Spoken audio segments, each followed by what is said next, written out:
तो आज हम एक्सप्लेन करने वाले हैं मूवी इटर्नल्स। तो मूवी की स्टार्ट में हमें बताया जाता है कि इटर्नल्स कौन है, कहाँ से आए। तो इस ब्रह्मांड में जब पूरी तरफ शांति थी, अंधेरा था, कुछ भी नहीं था, तब इस ब्रह्मांड में सिर्फ सेलेस्टियल्स थे। और सेलेस्टियल्स के राजा एरिशम ने सबसे पहले सूरज बनाया, जिससे हमारी जिंदगी का शुरुआत हुआ। धीरे धीरे सब जगह उजाला छाने लगा, जिंदगी की एक नई शुरुआत होने लगी।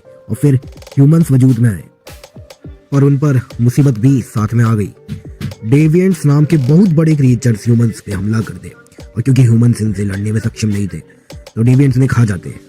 इसीलिए एरिशम ने इटर्नल्स नाम की टीम को ह्यूमंस को डेविएंट्स से बचाने के लिए भेजा।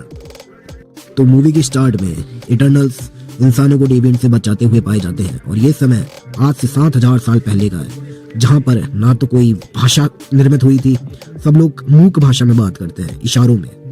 ये टोटल 10 इटर्नल्स हैं और सबके पास अपनी अपनी अलग अलग तरह की पावर्स हैं। उससे ये डेविएंट से ह्यूमंस की प्रोटेक्शन करते हैं। अब मूवी प्रेजेंट सीन में शिफ्ट होती है, मतलब आज की डेट में। लंदन का सीन शो हो रहा होता है, जिसमें एक लड़की को हम देखते हैं। इटर्नल्स अभी भी पृथ्वी पर ही होते हैं, इंसानों के भेष में। वो अपनी अपनी लाइफ को नॉर्मल ह्यूमन की तरह जी रहे होते हैं। और उन्हीं में से यह लड़की एक इटर्नल है, जो कि अपनी लाइफ को नॉर्मली जी रही है। यह स्कूल में बच्चों को पढ़ाने का काम करती है, और इसका एक दोस्त है जो इसका साथ दे रहा है, पर उसे इसके बारे में कुछ नहीं पता कि यह इटर्नल है। वो इसे नॉर्मल लड़की समझता है। इस लड़की का नाम सिरसी होता है।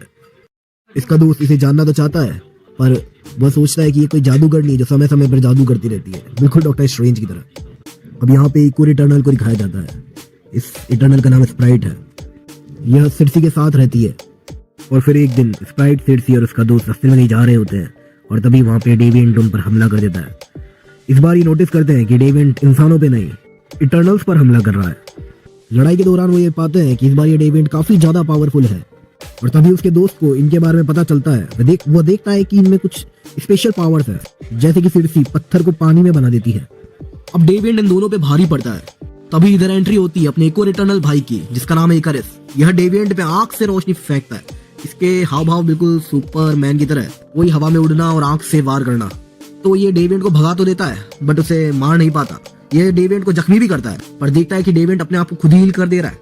अब सिरसी अपने दोस्त को बताती है कि ये वे लोग इटर्नल्स हैं, और ये ओलंपिया प्लैनेट से आए हैं, और इनके जैसे 10 और लोग हैं। तो टोटल 10 इटर्नल इस पृथ्वी पे मौजूद है, जो सिर्फ इंसानों को डेविएंट से बचाते हैं। इसीलिए इन्होंने थैनोस आया था जब एवेंजर्स का साथ नहीं दिया, क्योंकि इनको मनाही होती है इंसानों के बीच में दखल देने के लिए। क्योंकि ये 7000 साल से पृथ्वी पे है, इसलिए सिरसी और इकारिस आपस में काफी अच्छे दोस्त होते हैं। लेकिन इकारिस उसे छोड़ के चला जाता है। यह बात वह अपने दोस्त को बताती है। अब कहानी शिफ्ट होती है वापस कई हजार साल पहले। दिखाते हैं कि ये कैसे डेविएंट से युद्ध कर रहे हैं। सबके सब 10 एक साथ हैं, और सबके सब डेविएंट्स से लड़ रहे हैं बड़े ही बढ़िया तरीके से, और ह्यूमन को बचा रहे हैं। और इन इटर्नल्स की लीडर है ये, जिसका नाम है एजैक। एजैक एरिशम से बातें कर सकती है मन की तरंगों से, और उसे जो भी उसे मैसेज मिलता है वह बाकी इटर्नल्स से शेयर कर देती है। यहाँ पे ये भी दिखाया जाता है कि उस समय मनुष्य जब बहुत पिछड़े थे, तब इटर्नल्स काफी आधुनिक होने की वजह से मनुष्य की प्रगति में भी काफी सहयोग करते हैं। वे आधुनिक तकनीक जैसे कि हथियार हो गए, स्टीम इंजन हो गया, ये सब बनाते हैं। और ये आइडियाज पता नहीं कैसे पर मनुष्य तक पहुंचाते हैं और उनकी विकास करने में मदद करते हैं। और इसी तरीके से हमें दिखाया जाता है इटर्नल्स का एक गहरा छाप होता है हमारी पृथ्वी पर। धीरे धीरे समय गुजरता जाता है और इटर्नल्स अपने जिंदगी में जी रहे होते हैं, और वहीं हमें इकारिस और सिरसी का भी एक साथ होना दिखाया जाता है। लेकिन समय के साथ जब इंसान बहुत आधुनिक हो जाते हैं, वे मशीन गन्स ऐसी ऐसी चीजें बनाते हैं, तब ये इटर्नल्स ये तबाही देखते हुए काफी गुस्सा होते हैं और वो इन्हें रोकना चाहते हैं। लेकिन उनकी कप्तान एजैक उन्हें रोकती है कि हमें मनुष्य के बीच में दखल नहीं देना। और इन्हीं सबके चलते उनमें से एक इटर्नल, जिसका नाम थीना है, वो काफी अच्छी लड़ाक है, और पृथ्वी के इस बदलाव से वह अपना मानसिक संतुलन खो बैठती है। एजैक उससे कहती है कि वह उसकी याददाश्त मिटाने के लिए एरिहेम से याददाश्त मिटवा देंगे, बट थीना कहती है कि वह अपनी याददाश्त नहीं मिटाना चाहती। इससे इटर्नल्स के बीच में काफी तनाव पैदा हो जाता है और सभी इटर्नल्स पृथ्वी पे अलग अलग रहने लगते हैं। अब इनकी यूनिटी टूट चुकी होती है। एजैक कहीं और, सिरसी कहीं और, इकारिस कहीं और। एक तरफ इन्हें लगता है कि डेविएंट्स अब मर चुके हैं, इसलिए अब ये अपनी जिंदगी अपने हिसाब से जीने के लिए कहीं भी धरती पे रह सकते हैं। अब मूवी वापस प्रेजेंट सीन में आ जाती है। सिरसी, इकारिस और स्प्राइट एजैक की तलाश में निकलते हैं, और फिर वो काफी दूर चलते हैं तब उन्हें पता चलता है कि एजैक मर चुकी है और उसे उसी डेविड ने मारा है जिस डेविड ने उन पर हमला किया था, क्योंकि उस डेविड में भी वही हील करने की पावर होती है जैसा कि एजैक के पास होती है। मतलब इस डेविड ने एजैक को मारकर उसकी हील करने की पावर भी उससे छीन ली। तो जब सिरसी एजैक की लाश के पास बैठी होती है तभी एजैक के अंदर से एक स्फेयर निकलता है और वह सिरसी के अंदर चला जाता है। यह वही स्फेयर है जिसकी मदद से एजैक एरिशम से बात करती थी। और अब सडनली सिरसी को भी एरिशम का से बात करने का इल्यूजन होता है। उसे लगता है कि एरिशम उसे कहता है कि अब यही मौका है और वह यह बात सबको बताती है। पर इकारिस को उसकी बात पर बिल्कुल भी भरोसा नहीं होता। उसे लगता है कि यह उसका मन का वहम है, जैसा कि पहले थीना को हुआ था। अब तीनों इटर्नल्स की जोड़ी पहुंचती है इंडिया में अदर इटर्नल्स की तलाश में और वहां मिलता है उन्हें ये किंगो इटर्नल। किंगो इसका नाम यही है। बेसिकली ये बहुत बड़ा एक एक्टर बन चुका है और क्योंकि इटर्नल 7000 साल से धरती पे है तो ये 7000 साल से यहीं पर है और काफ़ी टाइम से एक्टिंग कर रहा है। तो पीढ़ी दर पीढ़ी यही अपना बाप बेटा दादा परदादा की एक्टिंग कर रहा है। बट जब ये इसे बताते हैं कि एजैक मर चुकी है तो यह इनके साथ आने का डिसाइड करता है और अब ये जाते हैं अदर इटर्नल की तलाश में ऑस्ट्रेलिया में। यहाँ पे ये डेविड को पहले ही मरा हुआ देख। अब इनकी मुलाकात होती है अपने साथी से जिसका नाम है गिलगमेश। इसकी सारी ताकत अपने मुक्के में है। थीना इतने टाइम से इसके साथ ही रह रही होती है पागलों वाली हालत में, लेकिन जब बाकी इटर्नल्स लोग इनके सामने आते हैं तब वो उसे इसकी याददाश्त याद कराने की कोशिश करते हैं और थोड़ी देर में वह पूरी तरह से ठीक हो जाती है। फिर से एरिशम से कम्युनिकेट करने का काफ़ी दफ़ा ट्राई करती है जो स्फेयर उसके अंदर आया होता है उसके थ्रू। आखिर कई नाकाम कोशिशों के बाद इस बार सिरसी एरिशम को देखती है और उसे बताती है कि एजैक मर चुकी है। एरिशम उससे बोलता है कि एजैक की मौत का कारण इमरजेंस का साइड इफेक्ट है जिससे सिरसी कुछ समझ नहीं पाती। अब मूवी में यहाँ पे एक ट्विस्ट आता है जब एरिशम उसे सच्चाई बताता है कि वो अलग पृथ्वी पे क्यों है। वो बताता है उनका मेन मकसद डेविड को मारना नहीं, जबकि उनका मेन मकसद है सेलेस्टियल का इमरजेंस कराना। बेसिकली पूरी कहानी ये है कि एरिशम हर ग्रह में सेलेस्टियल का एक बीज रखता है और पृथ्वी ग्रह में उसने सेलेस्टियल टियामेट का बीज रखा है और इटर्नल्स का मेन मकसद टियामेट का इमरजेंस कराना है। और ये कहानी कि ये ओलंपिया ग्रह के हैं शिप में यहाँ आए डेविड को बचाने, ये पूरी झूठी है। टियामेट के बीज को काफ़ी एनर्जी की जरूरत है इमरजेंस के लिए, क्योंकि डेविड्स इंसानों को खत्म कर रहे थे, इसीलिए इटर्नल्स डेविड्स को खत्म कर रहे थे और वो एनर्जी इंसानों से आती है। लेकिन अब प्रेजेंट टाइम में इंसान की आबादी इतनी बढ़ चुकी है कि अब सही मौका है टियामेट के इमरजेंस का और एरिशम को इससे कोई फर्क नहीं पड़ता कि पृथ्वी उसके लिए खत्म होगी। सिरसी जान जाती है कि वो एक रोबोट है और कुछ भी नहीं एरिशम के बनाए हुए। एरिशम ने ही डेविड्स को बनाया होता है ताकि वो प्रेडेटर्स को खा सके और ह्यूमन लाइफ अच्छे से जी सके। बट डेविड्स अपने आप को इवॉल्व कर लेते हैं, इसीलिए एरिशम ने इटर्नल्स को बिल्कुल एक रोबोट की तरह बनाया ताकि वो खुद को इवॉल्व ना कर सके। अब सिरसी को ये सब जानकर शौक लगता है और वह यह सब बात अपने साथियों को बताती है और उन सबको ये पता चलता है कि थीना भी पागल इसलिए हुई क्योंकि उसे अपनी याददाश्त आ रही होती है थोड़ी थोड़ी और यह इमरजेंस का टाइम है, इसलिए वह संतुलन खो बैठती है। ये सब जान के वे सभी बहुत दुखी होते हैं। वे पृथ्वी को बर्बाद होते नहीं देख सकते, इसलिए अब वो कोई दूसरा रास्ता सोचते हैं ताकि इमरजेंस भी हो सके और पृथ्वी भी बच सके। अब ये अपने एक और इटर्नल भाई के पास जाते हैं। यहाँ हमें ड्रेक को देखने को मिलता है। ये बंदा अपनी जादुई शक्ति से किसी को भी वश में कर सकता है और ये थोड़ा घमंडी टाइप का आदमी है। ये सारी बात जानने के बाद ड्रेक इन सभी बातों पर को बकवास समझकर वहां से भाग जाता है।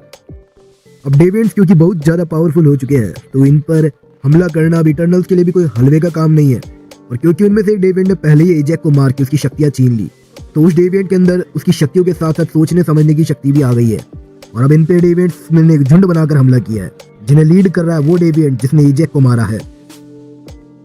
फाइट के दौरान सिरसी को अपनी एक नई पावर का पता चलता है। अभी तक सिर्फ वह नॉन लिविंग्स का ही मैटर चेंज कर सकती थी और लड़ाई के दौरान वह एक डेविड को ही चेंज कर देती है, उसे एक पेड़ बना देती है। अब डेविड का लीडर जाकर गिलगमेश पे अटैक कर देता है और वह उसके अंदर से सारी एनर्जी सोख लेता है। यहाँ इस डेविड में कुछ चेंजेस देखने को मिलते हैं। जब ये फाइनली एक ह्यूमन की तरह दिखने लगता है अब हमें पता चलता है कि इसमें गिलगमेश का भी पावर आ गया है और इसे एजैक की मेमोरीज भी याद है और अब ये इंसानों की तरह बोलने भी लग गया है और इसी के साथ गिलगमेश का अंतिम संस्कार हो जाता है। इधर सिरसी चाहती है कि ड्रेक सेलेस्टियल्स का माइंड कंट्रोल कर ले वह इमरजेंस को कुछ समय के लिए टाल सके और पृथ्वी ग्रह को बचा सके। और ड्रेक कहता है सेलेस्टियल का माइंड कंट्रोल करना उसके बस की बात नहीं है, इसलिए उन्हें फेस्टोस की मदद लेनी चाहिए। अब भाई लोगों फेस्टोस का सीन कुछ अलग ही है।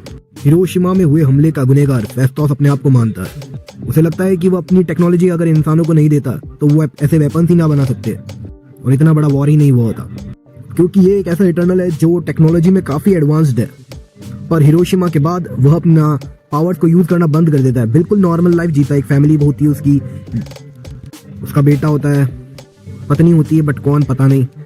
बची कुछ इटर्नल्स की टीम उसके पास आती है और उसे कैसे भी पटापटू के वहां से अपने साथ ले जाती है।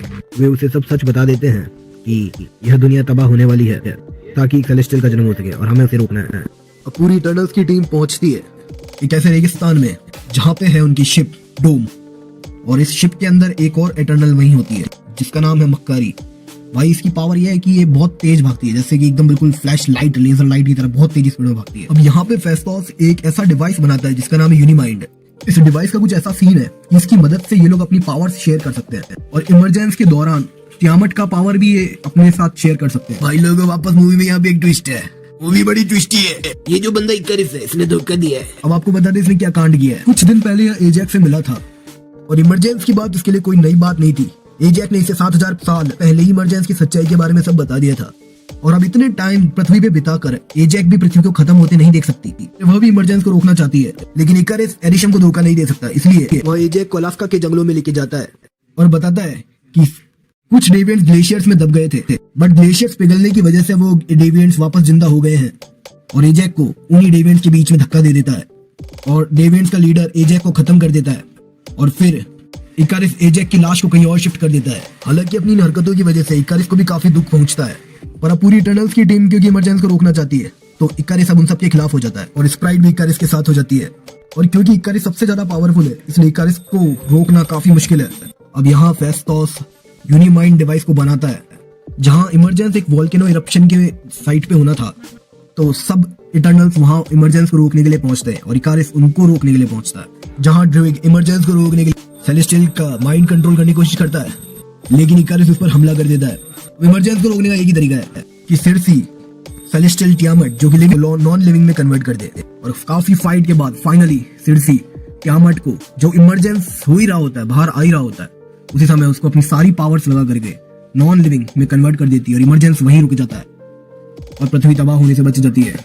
पब्लिक के लिए तो ये होता है कि अचानक से एक बहुत बड़ा पत्थर समुद्र में से बाहर आ गया, और ये खबर न्यूज में छा जाती है। और फिर किसी नॉर्मल डे यूं ही रास्ते पर चलते समय सेलेस्टियल एरिशम सिरसी को उठा लेता है और उसे पृथ्वी पर से ले जाता है सेलेस्टियल तियामत को मारने के जुर्म में, और इसी के साथ मूवी का दी एंड हो जाता है। लेकिन अब आता है मूवी का मिड क्रेडिट सीन, जहां पर मक्कारी, ड्रेग और थीना डोम स्पेसशिप में स्पेस में चले जाते हैं, ताकि दूसरी गैलेक्सीज में वो इटर्नल्स को बता सके सच्चाई के बारे में, और उन्हें एरिशम के दिखने की खबर मिलती है। फिर वो डिसाइड करते हैं वापस पृथ्वी पे आने का, लेकिन इसी दौरान उनकी स्पेसशिप में एंट्री होती है थेनोस के भाई इरोस की। वो अपने चेले पिप के साथ वहां आता है। इरोस उनसे कहता है कि उनके साथ ही इटर्नल्स काफी मुसीबत में है और वो उन्हें बचा सकता है। अब इधर आता है मूवी का एंड क्रेडिट सीन, जहाँ पे सिरसी का ह्यूमन दोस्त एक मिस्ट्री बॉक्स ओपन करता है, जिसमें हमको एक रहस्यमय तलवार दिखाई जाती है। इसका मतलब यह भी कोई एक मिस्टीरियस पर्सन है, ना कि एक नॉर्मल ह्यूमन। और मूवी का last poster, Eternals will return. तो वीडियो को लाइक करें और चैनल को सब्सक्राइब करें।